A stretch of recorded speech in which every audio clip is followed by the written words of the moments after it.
In May 1939, Mongolian herdsmen and part-time militia cavalry crossed the Khalkhin-Gol, or Halha, river near the village of Nomonhan in Manchurian-claimed territory. There they pastured their horses as they had always done. The border between Mongolia and Manchuria was historically ill-defined, but the nomadic herdsmen did not really care. Others did, however. Japan now ruled Manchuria, renaming it Manchukuo, while Mongolia was allied with Soviet Russia.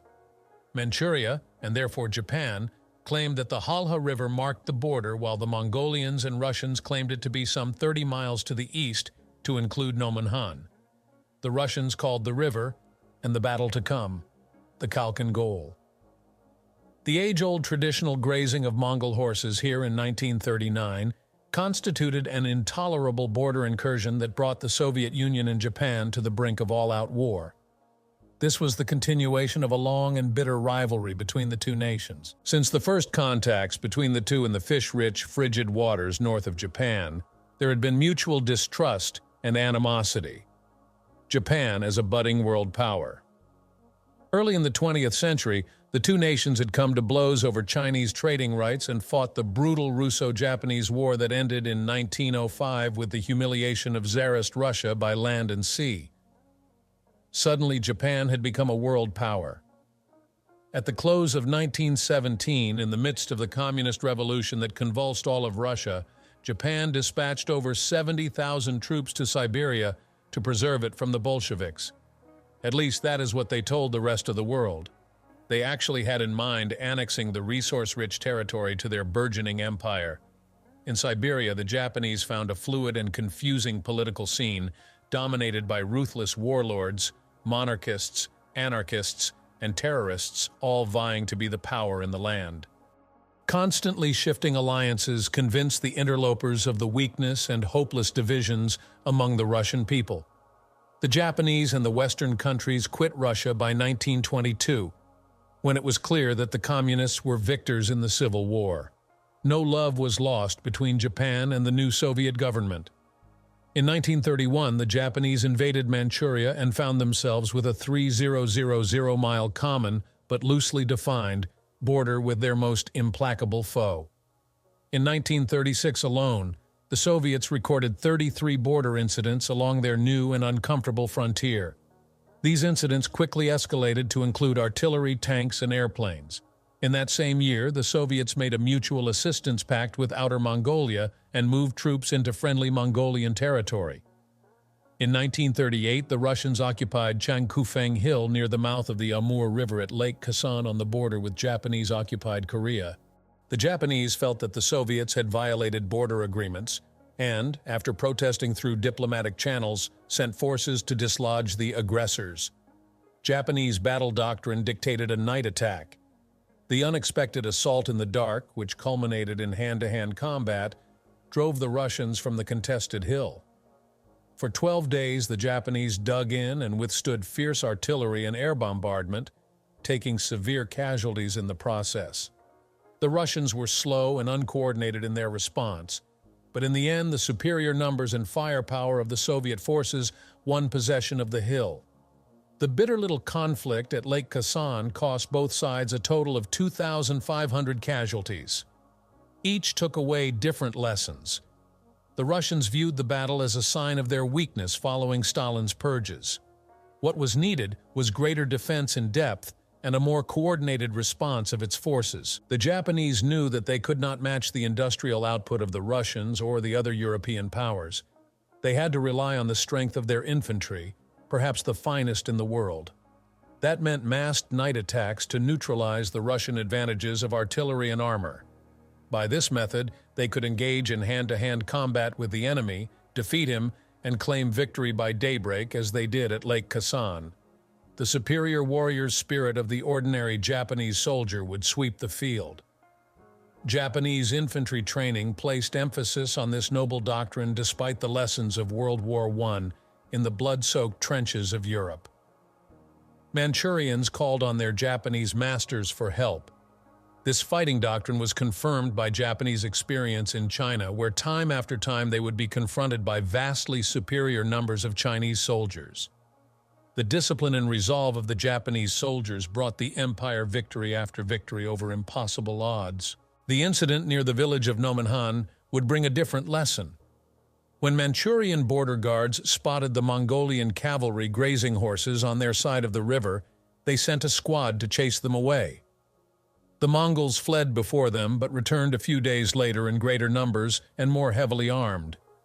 Japanese scouting revealed the presence of field cannon and signs of digging in. The Mongols now outmatched the Manchurians, who called upon their Japanese masters for help.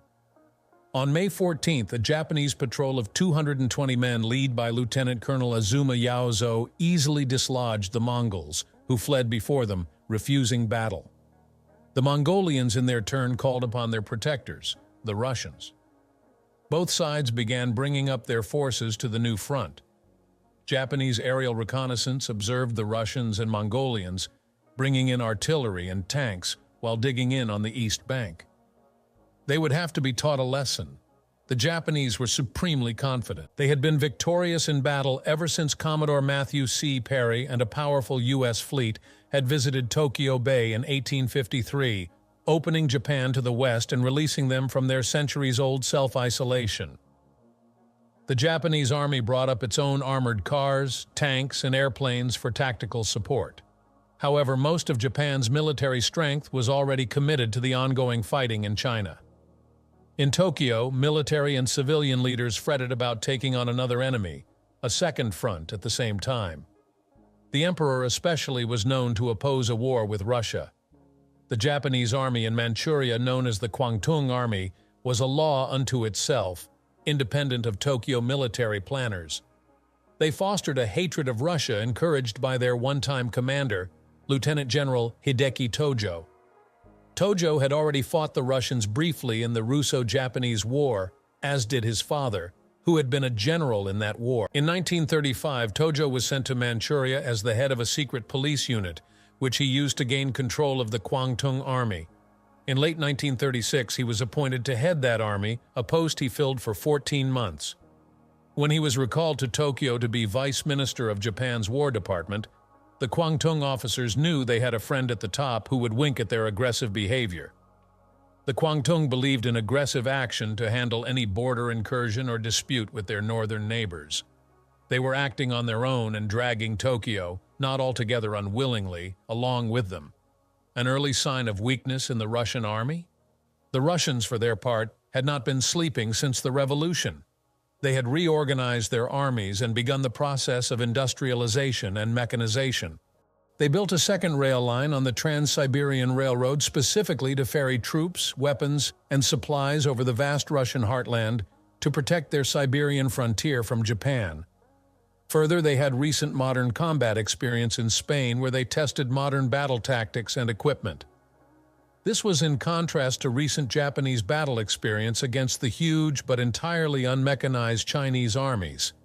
On the downside, the Soviets had lost in Spain, which did not lend credibility to Russian military capabilities in the eyes of their enemy.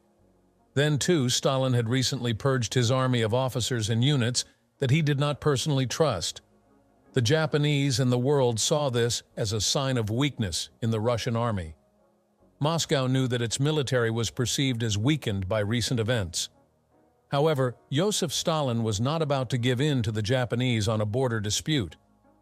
No sooner had Lieutenant Colonel Azuma left the Hala River area than Mongol and Russian troops reoccupied the disputed territory in even greater strength.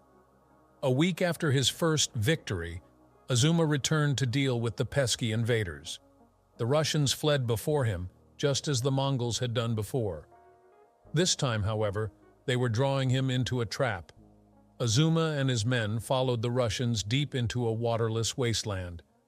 When he had stuck his head in the noose, the Russians attacked him in flank and rear, cutting him off from aid. At the same time, a feint was sent against the main Japanese force, which pinned them down until Azuma could be destroyed. He was finally able to fight his way out of the trap, but suffered over 80% casualties. The embarrassed and furious Japanese decided to bring up an entire division to deal with the problem. While troops poured into the area, the conflict became an air war with Japanese planes ruling the sky. The Army's K-27 fighter was an open cockpit, single-wing design with fixed landing gear, but it dominated the Russian I-15 and I-16 fighters of an even older design. The I-15 was a fixed-gear, open cockpit biplane and was considered useless by this time. It was quickly swept from the skies. The I-16 was a stubby little monoplane with open cockpit and retractable gear. An experienced pilot could use its 2 machine guns and 20 cannon to good effect. In the early part of the fighting, the Japanese seemed to have inflicted heavy losses on the inexperienced pilots and antiquated Soviet planes. They also gave effective air support to the troops on the ground. Both sides told exaggerated war stories. Wildly inflated claims by both sides would obscure the nature of the air campaign at Nomonhan, but clearly at this stage the Japanese were dominant. Soviet pilots avoided dogfighting and concentrated on ground support, fleeing at the first sign of enemy fighters. This battle saw the beginnings of the Soviet boom and zoom tactics that would give American pilots so much grief during the Korean War in the 1950s. This strange battle in the middle of nowhere would be shrouded in confusion for historians. For one thing, it was fought in a remote location with few independent observers. Second, the Japanese and Russians had different names for each sand dune, stream, and other topographical feature. Finally, each side would exaggerate the blows inflicted on the enemy and minimize its own reported losses.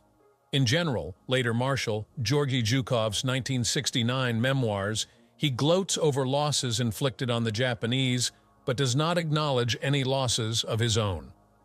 On June 1, 1939, in faraway Byelorussia, that same Zhukov, who would lead the Red Army to final victory over Nazi Germany, was evaluating military exercises by troops under his command when he was ordered to report to Army headquarters in Moscow. Once there, he learned of the deteriorating situation in Mongolia and was dispatched immediately to take charge.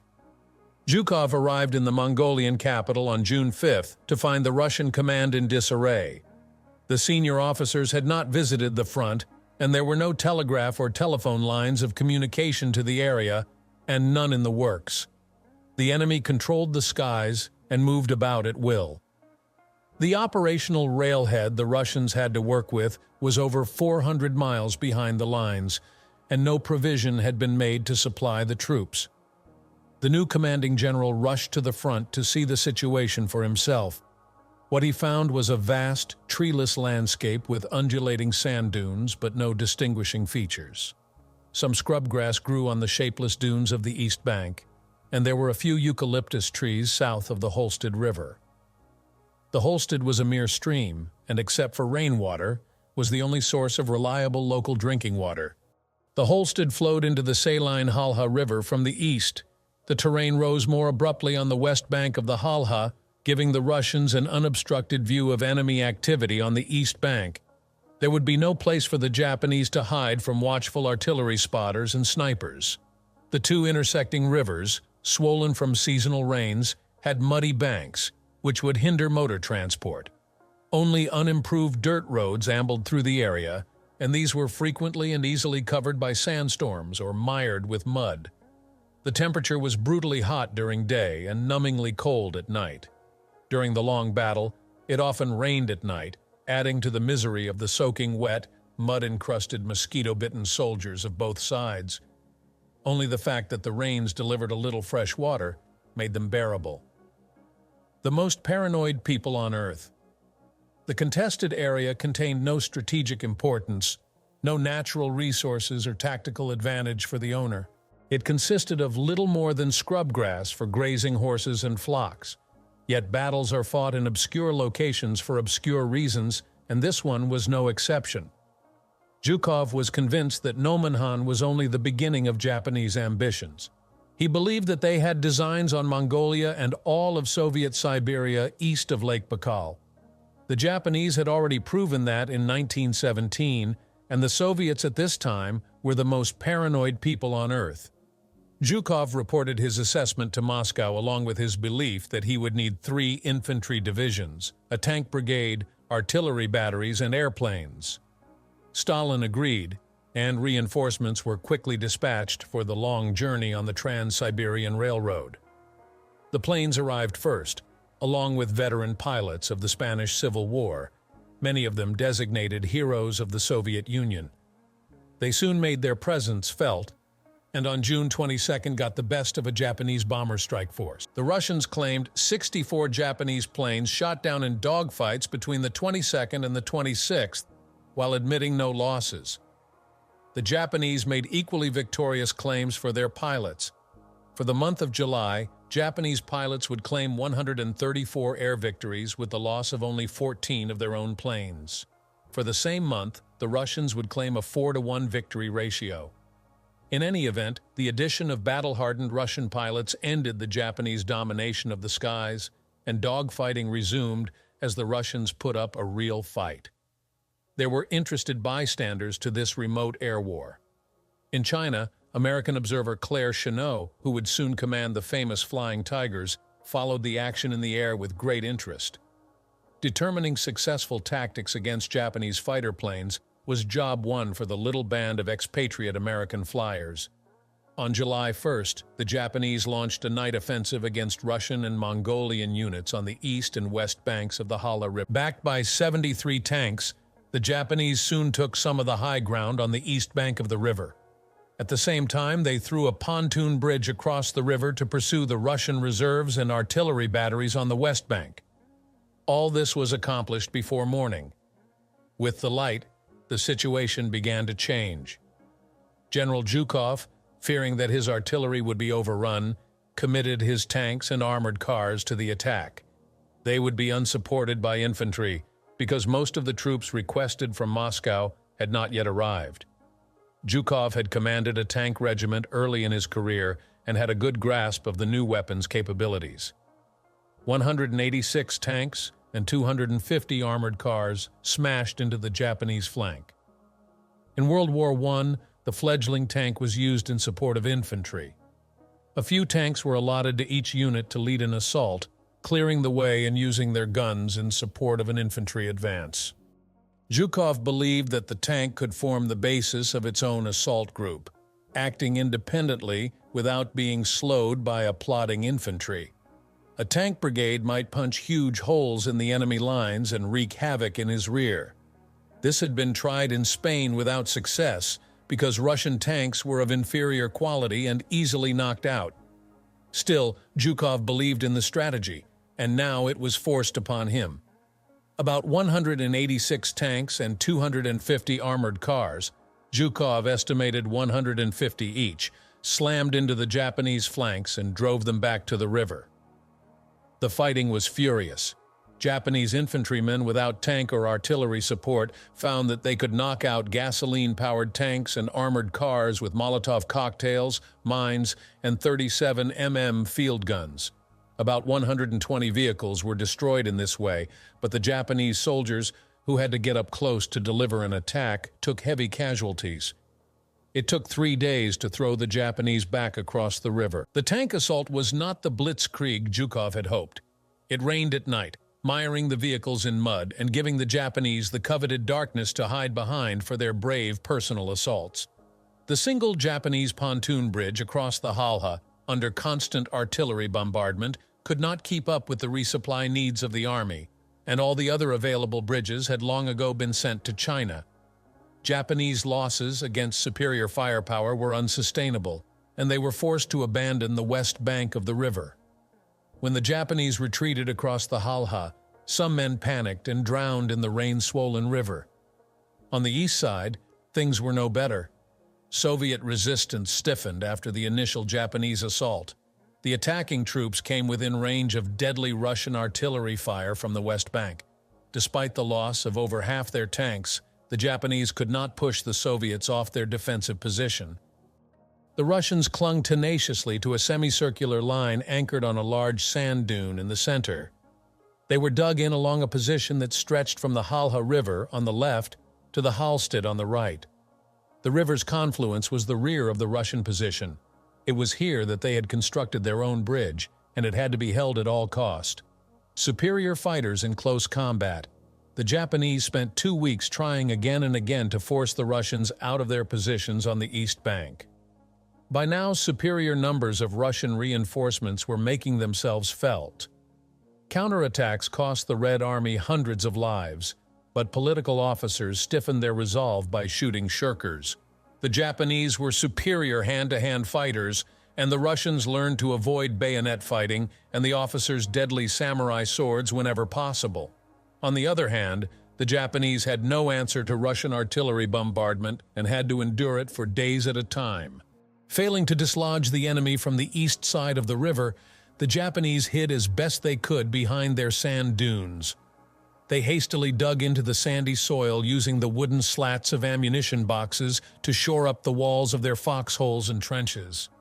The resulting stalemate led to artillery duels, with both sides continuing to bring in fresh resources. In all, the Russians were able to put about 100 guns into action against 80 for the Japanese. The Russians enjoyed the higher caliber guns and could easily outrange the Japanese much of the time. Stocks of Russian artillery shells were in abundance, while the Japanese had to ration their ammunition. The only consolation for the Japanese was that many of the Russian shells were duds. The battlefield soon became littered with dangerous, unexploded ordnance. On July 23rd, the Japanese renewed their offensive with another classic night attack. They fired a reported 25,000 artillery rounds in support of the assault, but Russian counterfire was even greater. In an effort to flank the Russian position, the Japanese sent troops south of the Halsted River to extend the front. The attackers made some gains but paid for it with 5,000 casualties. The Russians were also bleeding profusely but did not release casualty figures. In support of the offensive, the Japanese conducted airstrikes against Russian airfields. Some of these seemed to have been in Siberia and threatened to broaden the conflict. From Tokyo, the emperor himself issued a condemnation of the air action. The two sides settled into a stalemate along a 15-kilometer front on both sides of the Holston River, which became tactically important for its potable water. During the next month, the two sides came up to their full strength. The Japanese fielded 30,000 men. Zhukov claimed they had 75,000, while the Russians were able to bring up over 70,000. The Japanese got few new tanks or armored cars, while Zhukov secretly assembled 500 and 350 respectively. The new tanks were fueled by diesel rather than gasoline like the earlier Russian models on the battlefield. This improvement made them more difficult targets for Molotov cocktails. The famed T-34 tank that would do so much damage to the Germans was not yet available. Zhukov has never lost a battle. It was a logistics miracle typical of Zhukov. Although he was over 400 miles away from the nearest railhead, he was able to bring up overwhelming reinforcements and supplies. At the end of World War II, Joseph Stalin would say, "Zhukov is my George B. McClellan, Lincoln's Civil War general. Like McClellan, he always wants more men, more cannon, more guns. He never has enough, but Zhukov has never lost a battle." General Zhukov's overestimation of the enemy forces in front of him certainly bears out the comparison to McClellan. Fleets of hundreds of new Russian trucks and tankers ran between the rail terminus in Mongolia and the front, bringing in thousands of soldiers and tons of supplies. They were also able to take out the wounded in relative comfort. The Japanese were not so lucky. Even though they had a shorter distance to transport men and supplies from the nearest railroad, they did not have the motor pool to draw upon. The Soviet government had placed great emphasis on truck construction during the 1920s and 1930s. These sturdy vehicles were fueled by a sea of oil from Russia's own fields and shipped to Mongolia by the hundreds to support the campaign. The Japanese, with no oil of their own, had only a few trucks on hand. For the most part, they had to move artillery with camels and supplies with pack animals and horse-drawn wagons. The troops marched to the front burdened with their 65-pound packs, 9-pound rifles, and other gear in 90-degree heat and dust. In early August 1939, Stalin gave the resources needed for the fight unstintingly because he knew something that Zhukov and the Japanese did not. Russia was in the midst of negotiations with Nazi Germany for a non-aggression pact that would lead to the partition of Poland. The pact was negotiated in secret and signed on August 23rd. When it was publicly announced, it would stun the Japanese and the rest of the world. Ever since Adolf Hitler had taken power in Germany, Japanese policy toward Russia had been one of anticipating Nazi aggression in the West, allowing Japan a free hand in Siberia. When word of the understanding between Berlin and Moscow got out, Tokyo was deeply troubled about having grabbed a tiger by the tail. Meanwhile, the soldiers at Nomonhan had no knowledge of these events. They kept on fighting. Through the first week of August, Zhukov secretly amassed his men and material while sending out probing patrols and even brigade-sized feints to keep the enemy off balance. For their part, the Japanese were proud of themselves for a stout defense against these relentless attacks. As far as they were concerned, they were repelling the enemy's best efforts. To hide their growing strength, the Russians employed the stealth and guile for which Zhukov would later become famous. The newly arrived tanks moved only at night behind a sound screen of noisy trucks whose mufflers had been removed. The entire Russian side was awash in noise day and night. Loudspeakers were used to broadcast fake construction noises while planes flew constant strafing and bombing runs. Soviet troops were issued leaflets explaining how to prepare for defensive, not offensive fighting. Japan underestimated Russian capabilities. For 2 weeks, the Japanese troops on the ground heard lots of engines and construction coming from the Russian lines, but could not make out what it meant. Meanwhile, the skies were often overcast in the morning, making air reconnaissance difficult. Even when Japanese spotter planes could see what the Russians were doing, they had no cameras to record an accurate estimation of the enemy's strength and movements. To make matters worse, Japanese commanders put little faith in what the flyers told them. One myopic quality of the Japanese in battle was to underestimate the enemy and his capabilities. They did not see how the Russians could move vast numbers of men and thousands of tons of supplies over such a great distance and with such speed. The frightened and miserable Japanese troops on the ground marveled at the sustained artillery bombardment they had to endure and the sheer volume of shells thrown against them in their shallow trenches. Believing that the Japanese were preparing to launch new offensive operations on August 24th, Zhukov stole a march on them and launched his own full-scale attack on August 20th. The Japanese were about to learn what the Germans would later find out at the hands of General Zhukov. Having secretly assembled overwhelming numbers of tanks, artillery, and men, he unleashed a classic double envelopment of the enemy following a massive artillery and air bombardment. Tanks and armored cars led the way around either flank and soon encircled the Japanese positions on both sides of the Hallstead. Russian planes, now available in great numbers, supported the ground troops and were unchallenged by the Japanese. Since the Emperor's censure of the air attacks against Siberia, few new planes were forthcoming to the Kwangtung. The troops on the ground mourned their absence. The Russian artillery barrages had cut Japanese phone lines early in the battle, leaving individual garrisons isolated and vulnerable. The encircled Japanese soon exhausted their ammunition as each Russian bombardment was followed by a tank and infantry assault that wore down the defenders. Russian losses mounted as their assaults were repulsed by Japanese sword and bayonet time after time until the defenders, weakened by the unrelenting pressure, mounting casualties, and lack of supplies and reinforcements, either died or slipped away in confused attempts to escape. The Japanese forces outside the Russian circle tried to break the Red Army envelopment, but were repulsed by the wide-ranging tanks. The Japanese would later cite many cases of heroism during the 4 days they withstood this onslaught, but in the end they were overcome by the weight of numbers and material, a foretaste of what they would soon experience in the Pacific. By the end of August, the Russians had completed their occupation of all the territory east of the Halha that Mongolia had originally claimed. The two sides continued to duel in the air, but on the ground they sat exhausted, waiting for the other's next move. Both sides sustained almost 60,000 casualties. That move came from the diplomats. Japan suddenly found herself isolated by the Nazi-Soviet non-aggression pact. She was deeply mired in a Chinese war with an enemy that would die by the thousands, but not surrender.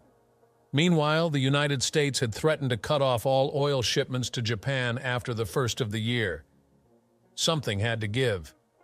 The Russians, too, wanted out of the entanglement.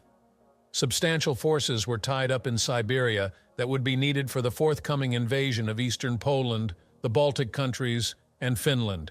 Capture of these territories was to be the fruit of the pact with Germany. A peace treaty was soon signed, freeing Russia for action in the West and Japan for action in the Pacific. The Battle of Nomonhan, which produced the largest tank battle since World War I and cost both sides a total of 60,000 casualties, was dwarfed by the carnage that would soon overtake the world. The savage and bloody battles fought on the banks of an obscure Mongolian river would be reduced to the status of an incident. During the incident, the Japanese had suffered casualties equaling 73% of their forces engaged. In the Russo-Japanese conflict, the casualties had been no more than 20%. Something was wrong, but Tokyo and the Kwangtung were eager to hide the true facts from the people and each other.